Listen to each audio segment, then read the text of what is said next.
Hey guys, welcome to part two of the cold calling 10-part series. The second part, it addresses one thing that from a lot of people that I've spoken to, have had a lot of problem with. It's just the pitch. I'm going to give you my very, very simple three-part pitch formula that I use for pretty much all my cold calls. And I'm going to break them down and break down the reasons why I use each of the parts. And just so you can hopefully take some of this and hopefully be successful with some of your cold calls themselves. The pitch that I use is broken into three parts. So the initial part is the problem statement.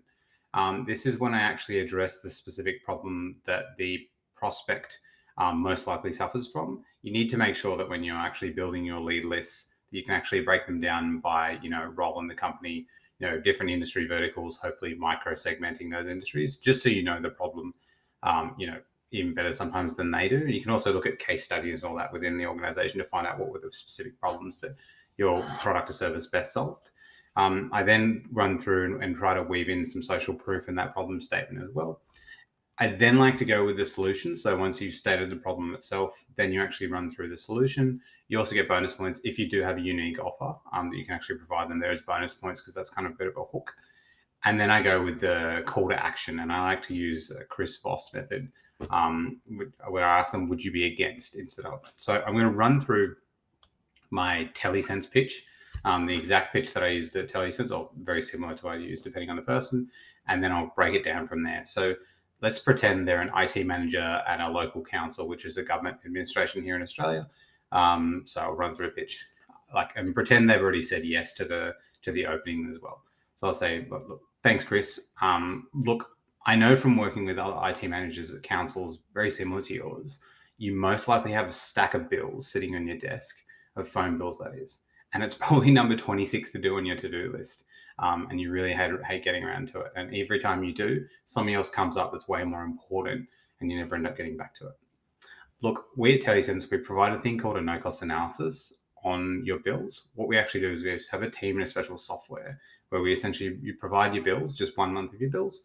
We run them through the system and we come back and show you where you can save. And this saves you, countless of hours, which, going through the bills, which can take, 12 to 18 months. It actually only takes us 1 week, and then we come back to you with the results. And our average savings we find is generally about 35 to about 45%, depending on the organization themselves.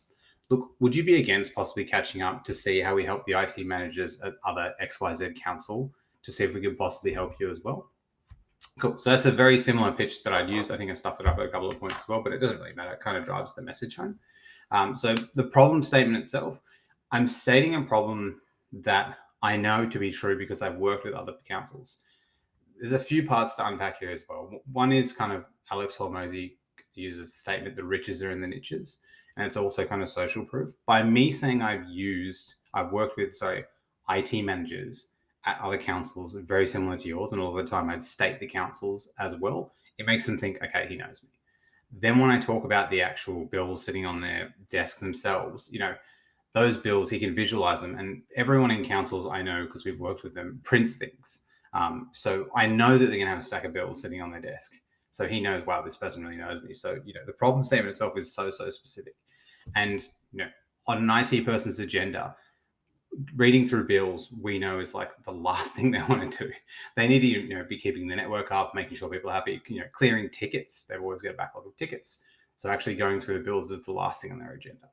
I also, weave in the social proof so it makes them feel like, yeah, you know us as well. I then come in the solution.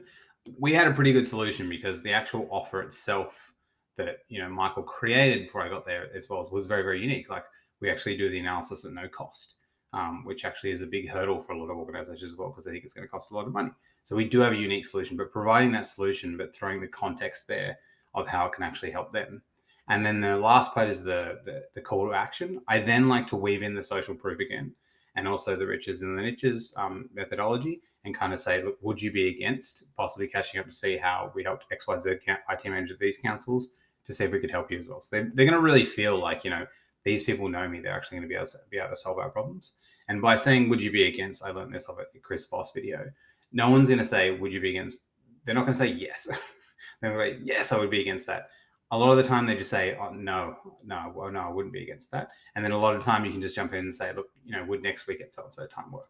So look, I hope you've liked this video. It's gone a bit longer, about 5 minutes, but this is exactly how I constructed my pitch in the 3-part framework, and feel free to take anything you want to use it.